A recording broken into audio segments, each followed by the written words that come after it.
Hi, I'm Nancy Schnobel and Ems of Polished, a professional development consultant that helps you with your soft skills, your people skills, your interpersonal skills, or as I like to say, your smart skills, those smart skills that help us advance our career.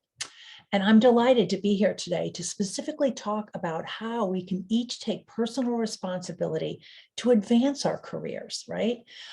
There's a quote out there that Warren Buffett said, the best investment one can make is an investment in themselves. And I truly believe in that. It takes effort, it takes commitment, it takes fortitude, and all kinds of things that we think, oh gosh, I need to put one more thing on my plate to do. But at the end of the day, the rewards will come and there'll be a plenty. So I just want to talk a little bit about how we can take responsibility of our careers. And then I'm going to offer some strategies, some techniques to do so. So when you take charge of your professional growth, magic happens, right?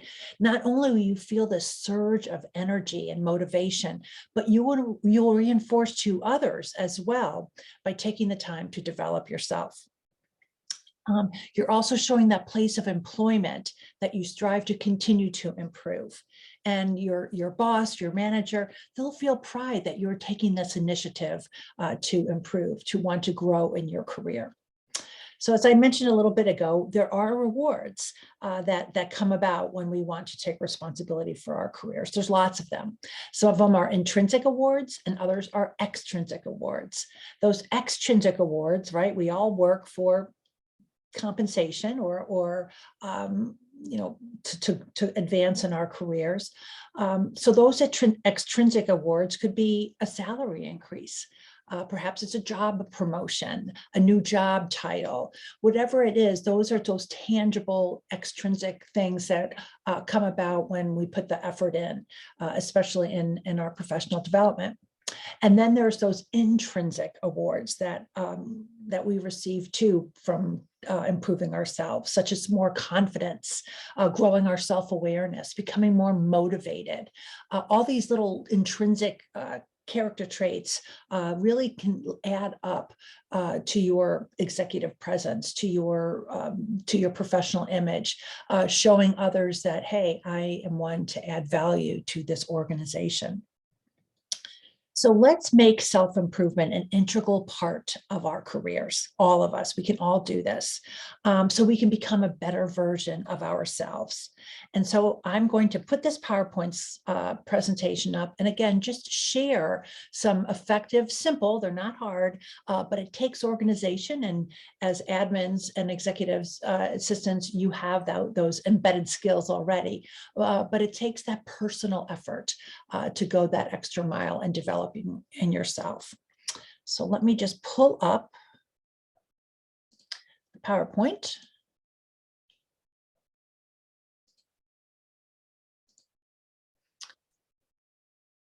So I'm going to start with this wonderful quote. Almost every successful person begins with two beliefs.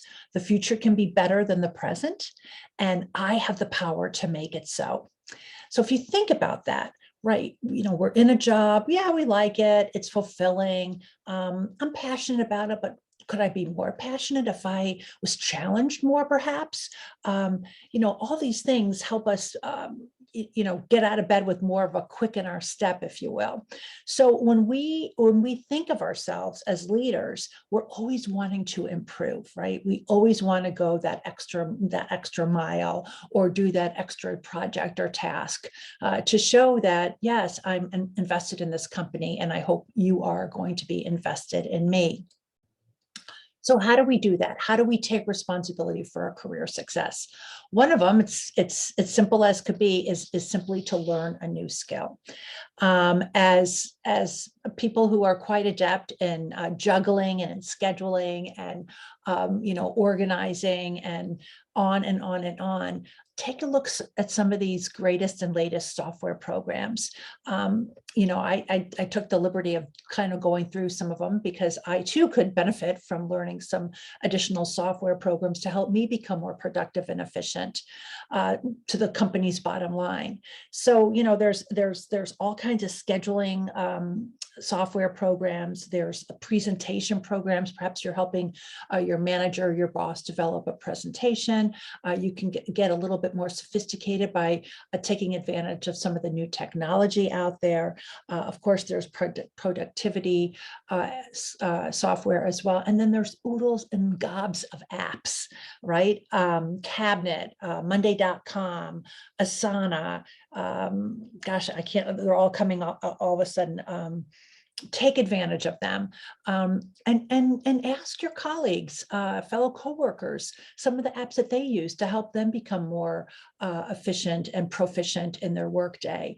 It's surprisingly that technology is being developed every single day, and what maybe I thought was the latest and greatest has become passé because there's this new Evermore, for example, or Evernote, I believe it's called Evernote, that people are using that I wasn't familiar with.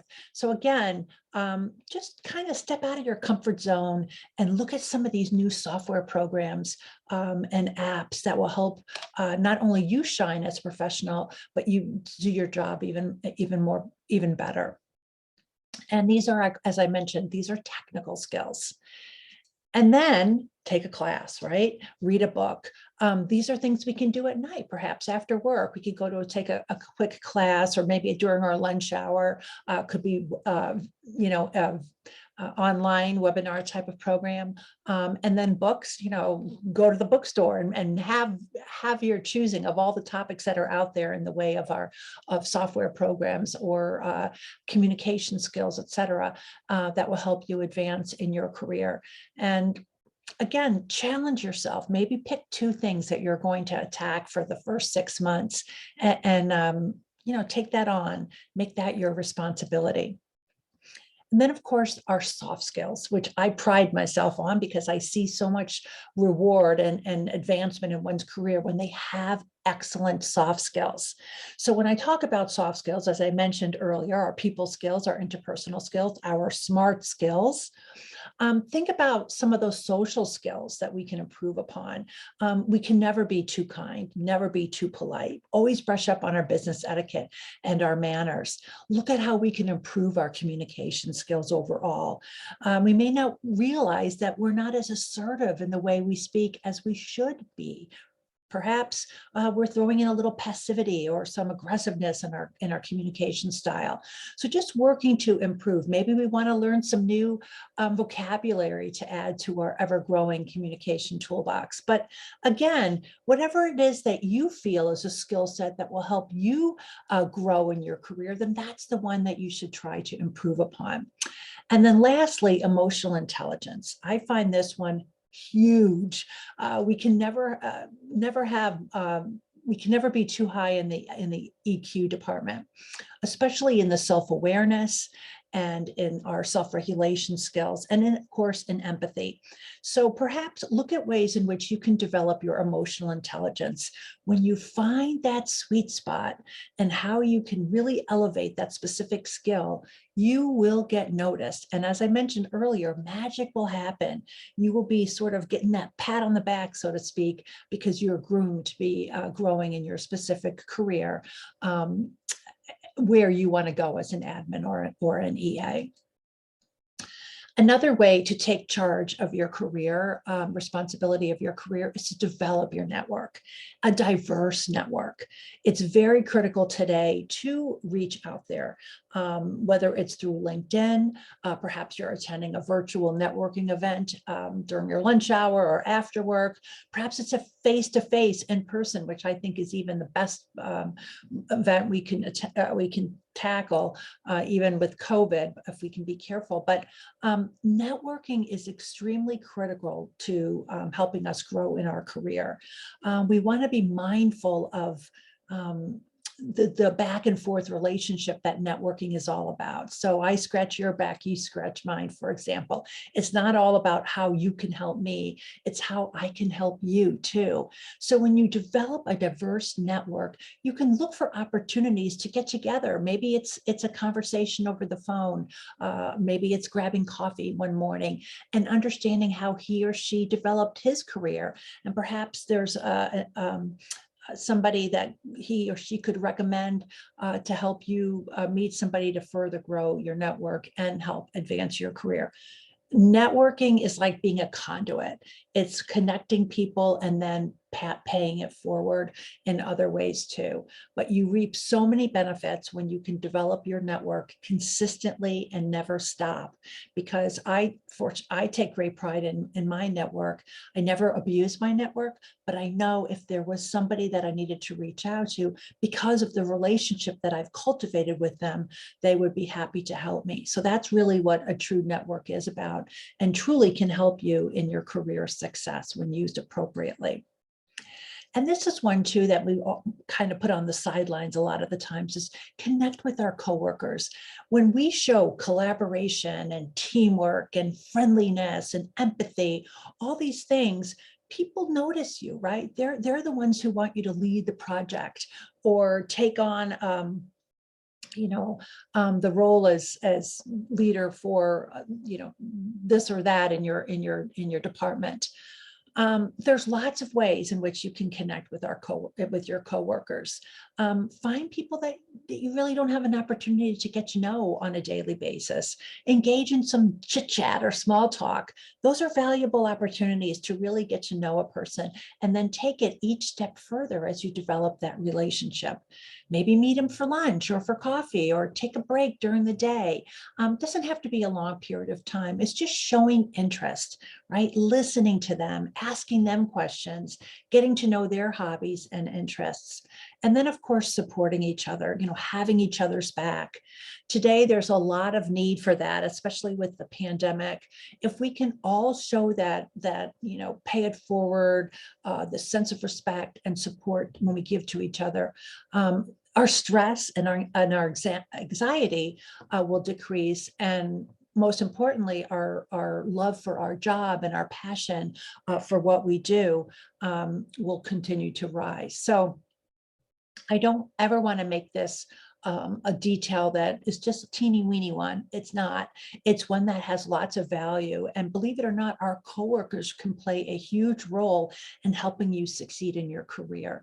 When you need a recommendation, a referral, maybe he or she could, signal you out or call you out at a meeting and say, job well done. Little things like that. Once we get to know somebody, we really want to help them succeed. And yes to opportunities. Say yes. Oftentimes, we feel like we have enough on our plate, especially, during the workday. We can't take on any more. It's just overflowing with projects and tasks and deadlines. But you're doing yourself a huge disservice by not taking on those opportunities that come your way. Take the initiative as well. Perhaps there's an opportunity that's out there that you would like to do. Talking to your manager or to your boss and say, you know what? I know this isn't in my responsibility purview, but I'm the person for the job. And I really like to show you how my skill sets can really are so much more broadened than what I'm doing right here on the job on a daily basis. So ask for the order, ask for the project, ask for the opportunity. Maybe it's even in a performance review. You always are doing a good job, but you're just getting that little 2% raise or whatever it may be that's really not satisfying you on a more fulfilled basis. So, say to your manager, what is it that I can do to improve, to show you that I am this loyal, dependable employee who deserves to be rewarded and compensated in a way that really showcases her skills and talents. So don't be afraid to ask for the order. And as I mentioned earlier, to developing your soft skills, when you develop that confidence, things like that just become easy. It's not really have to be an ask, so to speak, because your boss or your manager or others will see how deserving you are, and things will kind of play into each other and help facilitate that growth. And then lastly, and I find this one of the most important things, is to seek out a mentor.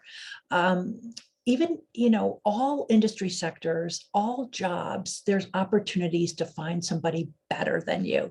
Seek out that person, right? And when you do so, just be mindful about a few things. Know what you're wanting to accomplish. So what are those goals that you want this mentor to help you achieve, right? And reach out to an established relationship. It's poor form to call or email somebody that you don't know and expect him or her to help you grow and advance in your career. Not to say he or she won't do it, but the chances are when you know somebody, they will be more open to wanting to help you succeed. Be open to feedback. Constructive feedback is critical, right? And when we have that that open mindedness of yes, I want to improve, and hey, I guess I wasn't as self-aware as I thought. I didn't know that I was saying uhs and ums a lot in my communication, or perhaps my grammar could be improved a bit. Thank you. I might look into taking just a brush up in my grammar class as I'm wanting to deliver error-free emails or copy throughout the organization and outside the organization. And then finally, show respect and gratitude. That mentee is taking time out of her or his busy schedule to help you succeed. So be thankful and grateful and appreciative of all the time that is being delivered to you. Maybe drop off a muffin or a box of donuts, or a thank you note is sufficient. But just showing that respect and being mindful of the time that is being afforded you goes a long way. And then pay it forward, right? Because once that investment is made in you, you'll be full of the great knowledge to help share your skill sets to others. And that's so important, because just like networking, it doesn't stop, right? You have to continue to give back. So I'm going to end with this quote. Well, I already said that in the beginning. The best investment you can make is in yourself. Don't be afraid. Don't put it off. Do it for you. If you have something that you want to do and you're not allowing your true passion or your true calling or your true utilization of your talents to be out there, then again, you're losing, you're not winning. And we all have gifts, we all have talents.